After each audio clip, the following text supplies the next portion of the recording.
Zaman o'tadi, baribir bizlarni qilgan ishlarimizni davomchisi bo'lmish. Mana shunday yigitlar, shunday navqiron yigitlarni ko'rib va shunday qizlarni tarbiyasini bugun hammamiz ham qatnashib, bunday go'zal yurtda yashash, shunday yoshlarni ertangi kunini o'ylab, mana shunday baxtli bo'lishga aytaylik, kim bizga xalaqit beradi? Mana shu osmon, mana shunday yorug' osmon, mana shunday yigitlar, mana shunday qizlar, mana shunday qariyalar.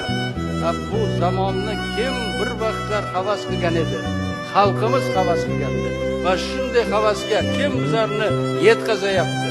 Faqat yaratganimizdan doim so'rab, mana shunday pok bo'lib ertalab so'rasak, albatta bizlarni yo'limizni ochib beradi va hech qachon hech kim mana shu yurtda, Xudoni nazari tushgan shu yurtda hech kim hech qachon kam bo'lmaydi, bolalarim.